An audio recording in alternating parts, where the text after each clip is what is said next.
ሰላም ጤና ይስጥልን ውድ የቻናላችን ተከታታዮች እንደምን ከርማችኋል?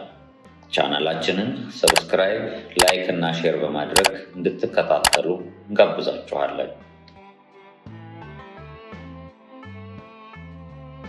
ዳግማዊ ምኒልክ በዚህ ደብዳቤ ውስጥ ራስ መንገሻ ዮሐንስ የጻፉላቸውን ደብዳቤ በራስ ዳርጌ አማካኝነት ለሞንዶን ቪዳዮ መላካቸው ምናልባት በዚህ ጊዜ ጣሊያኖቹና ወገኖቻቸው እነ ንጉሥ ተክለ ሃይማኖት እነ ራስ ሚካኤል ንጉሠ ነገሥቱን ከድተዋል፣ ራስ መንገሻም ከድተው ከኢጣሊያ ባለስልጣኖች ጋር እየተጻጻፉ ለጣሊያን ሊገቡ ነው የሚል ወሬ ይነፈስ ስለነበር ይሆናል። ይልቁንም ራስ መንገሻ ምንም ራሳቸው ከኢጣሊያኖች ጋር በከዋቲትና በሰናፌ ቢዋጉ አሁንም ለሚቀጥለው ጦርነት ከንጉሠ ነገሥቱ ጋር ቢሰለፉ ከዚህ በፊት እንዳመለከት ነው የዙፋን ወራሽነቱ መቅረት እያደር እየቆጫቸው ውስጡን በህዳር 23 ቀን 1887 ዓ.ም ለኢጣሊያ ንጉሥ ከጻፉ ወዲህ በነሐሴ 23 ቀን 1887 ዓ.ም ደግሞ እንግሊዟ ንግሥት ቪክቶሪያ መንግስቴን ተቀምቻለሁና እርዱኝ የሚል የጥያቄ ደብዳቤ ጽፈው ኖሮ አላጌ ጦርነት ጊዜ መልእክተኛው ካይሮ ደርሶ ከእንግሊዝ ባለስልጣኖች መነጋገሩ በውጭ ሀገር ጋዜጣ ተጽፎ ነበር። ምናልባት የዚህን ወሬ ሞንዶን ቪዳዮ ከፈረንሳይኛ ጋዜጣ ላይ አንብቦ የራስ መንገሻን አለመታመን ለአፄ ምኒልክ ጽፎላቸው እርሳቸው ደግሞ ለዚሁ የራስ መንገሻ መታመን ከደብዳቤያቸው ላይ እንዲረዳው ልከውለት ይሆናል። ዳሩ ግን ራስ መንገሻ ባለፈው ዓመት 2 ጊዜ ከኢጣሊያ ጦር ጋር ተዋግተው ያን የመሰለ የመሸነፍ አደጋ ደርሶባቸዋል። ያንን ቁጭት ለመወጣት በጦርነት ከነራስ መኮንን ጋር በመሰለፋቸው ከ4 ወራት በፊት ለንግሥት ቪክቶሪያ መጻፋቸው በእውነትም ኢትዮጵያውያን አንድነት የላቸውም ያሰኛል። በወቅቱ የእንግሊዝ መንግስት በምንም አይነት እርዳታ ለማድረግ እንደማይችል የታወቀ ነው። የአላጌ ጦርነት እየተከናወነ ብዛቱ በተለያዩ ወታደሮች መካከል መሆኑ አይጠራጠርም። የኢትዮጵያውያን ቁጥር ከኢጣሊያኖቹ ጸሐፊዎች በተሰጠው ግምት ከ50,000 በላይ ባለጠመንጃ ሲሆን የኢጣሊያኖቹ ከዚህ በፊት እንደተመለከትነው 3,000 አይሞላም። ነገር ግን ደንበኛ አካዳሚካዊ የጦር ትምህርት የተዘጋጀ ወታደርና ይህን ባላገኘ ወታደር እንደዚሁ ምሽግ ይዞ የሚመክትና ከውጭ የሚያጠቃ መካከል የተደረገ ጦርነት ስለሆነ ተዋጊ ቁጥር ልዩነት የሚጫነው በመጠኑ ነው። መሳሪያ ትጥቅ ያለው 100 ወታደር እንዳላጌ ያለው ምሽግ በቅድሚያ ከያዘ 100,000 ጦር ሊመልስ ይችላል። እነ ሹማጋሜ ተስፋዬና ራሳቸው ራስ መንገሻም በቃልም በደብዳቤ የገለጹት ይህንኑ ነው። የሆነ ሆኖ የአላጌ ጦርነትና ድሉ ለኢጣሊያ መንግስት ትልቅ የማስጠንቀቂያ ደውል ነበር።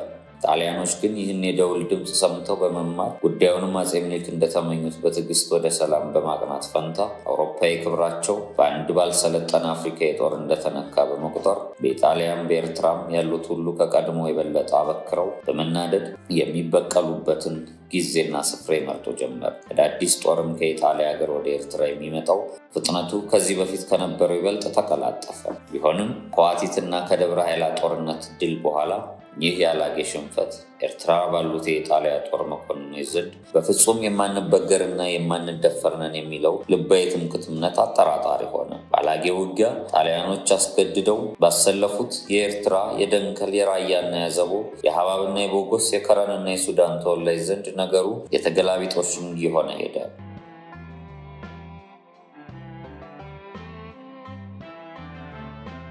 ጦርነቱ የተካፈሉት ላልተካፈሉት የአፄ ምኒልክን ጦር አወጋግ እያደነቁና እያጋነኑ አወሩ።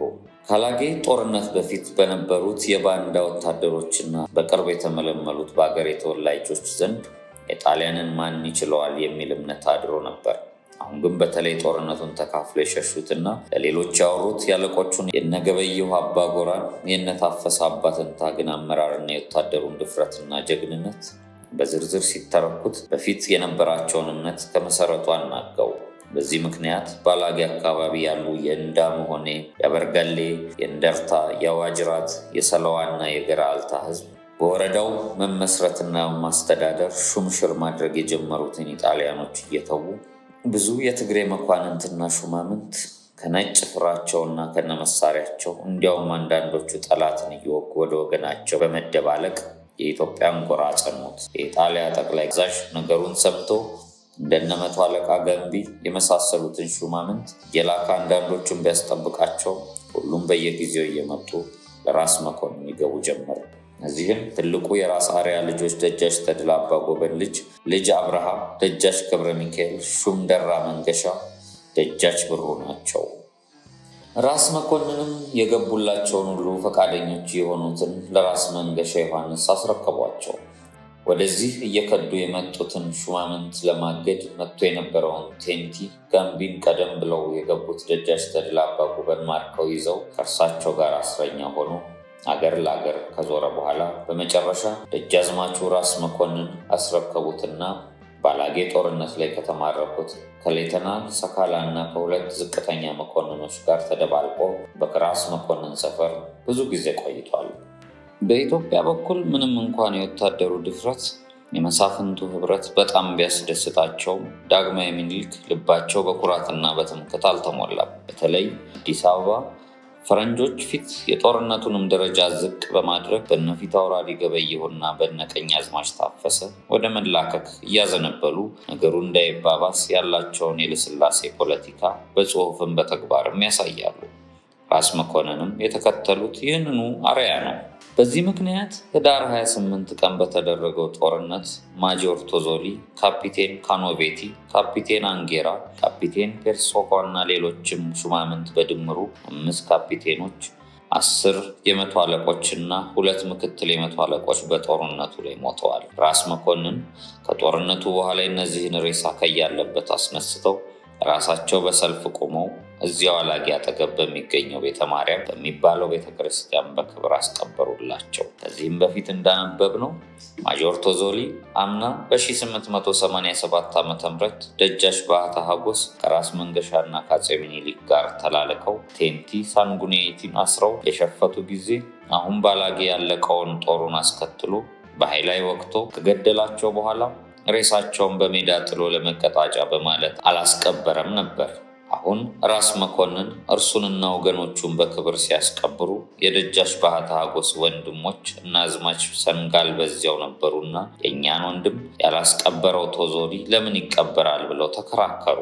የዚህን ጉዳይና ሌላም ያላጌን የጦር ወሬ ጨማምረው በስፍራው የነበሩት አስተርጓሚው ግራዝማች ዮሴፍ ንጉሠ ነገሥቱ ከጻፉት ሰፋ አድርገው ለዚያውም ለሞንዶን ጽፈውለታል።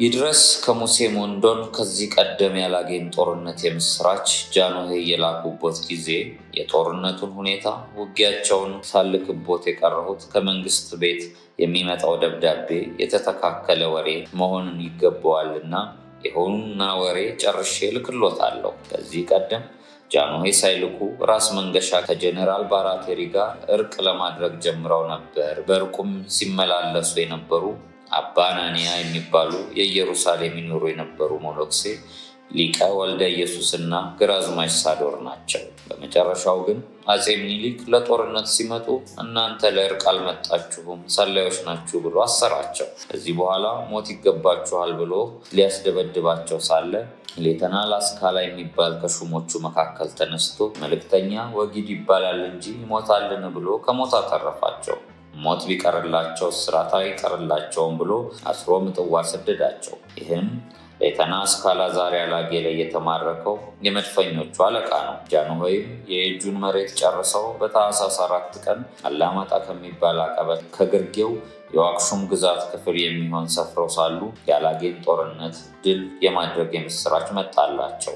ከዚህ በኋላ የምስራቹን ወደ እናንተ ልከው አሸንጌ ላይ ወጥተው ሰፈሩ። ከዚህም ላይ የፊት አውራሪው ጦር ድል ማድረግ ለመጨረሻው ድል የምስራች መልእክት ነውና ሰራዊቱ ሁሉ ተሰልፎ ግባት ቢተኮስ በዱር በገደል የነበረ ወዶ ኢጣሊያንን ተጠግቶ የነበረ ሽፍታ ሁሉ መግባት ጀመረ። ያላጌ ጦርነት ፊትም በደብዳቤ ያገኘነው ከተዋጋው ከሰራዊቱ አፍ ያገኘነው ይህ ነው። ጄኔራል ባራቶሪ ምጽዋ ሳለ ከሸዋ ጦር መጣብን ብለው ቢልኩበት አድዋም የነበረውን አዲግራትም የነበረውን ጦር አንድ ላይ ጠቅላችሁ ወደፊት ቀድማችሁ ከማጆር ቶዞሊ ጋር ያላጌን በር ያዙ ብሎ ላከ። ማጆር ቶዞሊም ጦሩን ጠቅሎ ያላጌን በር ይዞ ምሽግ መሸገ።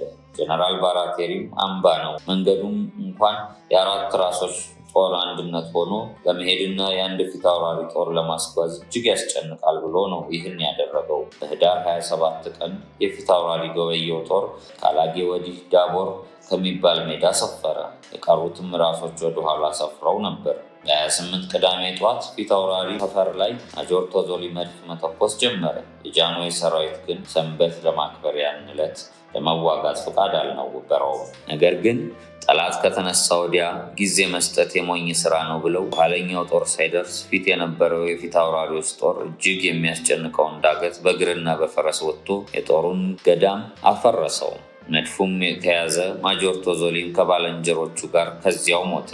ከማጆር ቶዞሊ ጋር የሞቱ ጣሊያኖች ከ30 ይበልጣሉ። 3 ፈረንጆች ግን ተማረኩ። ከተማረኩት ከ3ቱ ጣሊያኖች አንዱ ሌተናል አስካላ የሚባል የመድፈኛ አለቃ ነው። ይህ ጦርነት ሲደረግ የእኛ ወታደሮች የሸሻው ጦር እንዳያመልጣቸው በዳገትና በቁልቁለቱ ሬሳውን እየረገጡ እስከ ማታ ድረስ ጋለቡት። ጀነራል አሪሞንዲ የሚባለው ግን ከኮሎኔል ጋሊያኖ ጋር ከረብታ ወዲያ ሰፍረው ሳለ የጦርነቱን የመድፉን የጠመንጃውን ተኩስ በሰሙ ጊዜ ለመርዳት ሲነሱ የእኛ ጦር የሸሻውን ሲያባርር ከሰፈሩበት ደረሰባቸው። እቃውን ትቶ መድፉን ብቻ ጭኖ ሸሸ።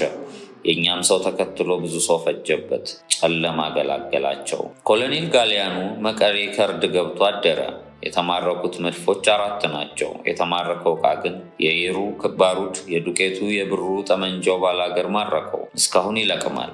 ይህን ያህል ጠመንጃ መድፍ ሲተኮስ አላጌ ላይ የወደቁ የኛ ወታደሮች 276 ሞቱ፣ 349 ቆሰሉ። ማጆር ቶዞሊን ተከትሎ የሄደ ባሻ ባዙቅና የትግሬ ጦር አንድም አላመለጠም። ደጃች ባህታ በሞተ ጊዜ ጣሊያኖች አይቀበር ብለው ከልክለው ነበር። ዛሬም አላጌ ላይ የሞቱትን ጣሊያኖች ራስ መኮንን ላስቀበራቸው ቢል ደጃዝማች ባህታ ወንድሞች አይቀበሩም ብለው ለራስ መኮንን ቢጮሁ ይህ የክርስቲያን ስራ አይደለም፣ እነዚያ ቢከፉ እንደዚያ አንከፋም ብለው አስቀበሯቸው። ከዚህ በኋላ ጃንሆይ የሰራዊት የመቀሌን እርድ ከቦ ተቀመጠ። እርሱ ግን የእርቅ ነገር እየተላላከ ሌት ተቀን ካቡን እየካበ እርዱን አጠነከረ።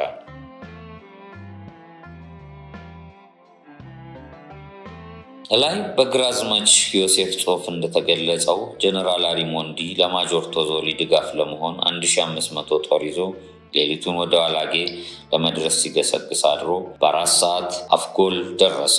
ከዚያም በሩቅ የአላጌን ተራራ የጥይት ጭስ አጥቁሮት ተመለከተ። ከዚያ ተናንቆ በ10 ሰዓት አዲ አርክ ጉብታ ላይ ሰፍሮ ሳለ ቶዞሊን በሕይወት እንዳለ ቆጥሮ ከዚህ የሚከተለውን ደብዳቤ ጻፈለት። እዚህ የደረሱት በ4 ሰዓት ነው። ከምሽት በፊት ከዚህ ተነስቼ ወደ ማይ መዝጊ ሳልጠጋ አልቀርም።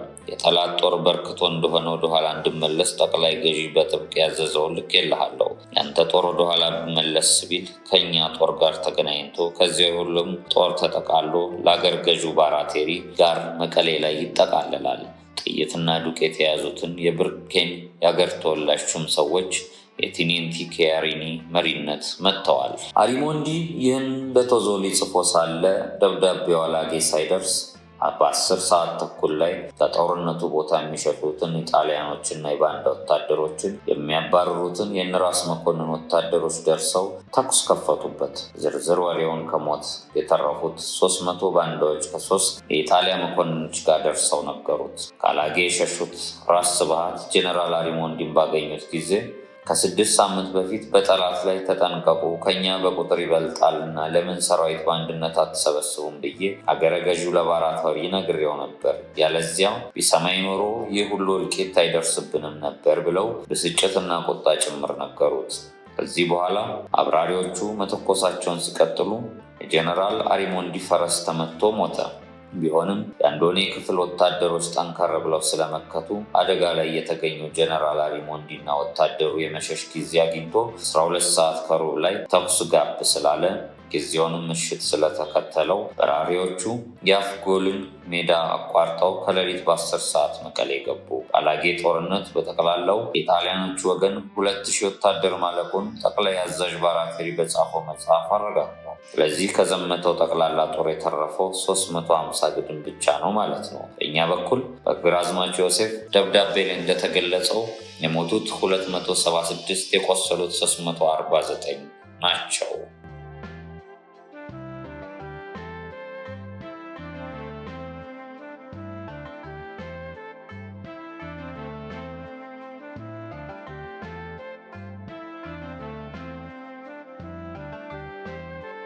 ታሪኩን እንደወደዳችሁት ተስፋ እናደርጋለን። ወደፊት የምንለቃቸው ታሪኮች እንዲደርሳችሁና ለሌሎችም እንዲደርሱ ቻናላችንን ሰብስክራይብ፣ ላይክ እና ሼር ማድረጋችሁን እንዳትረሱ። አስተያየታችሁንም ጻፉልን። እናመሰግናለን።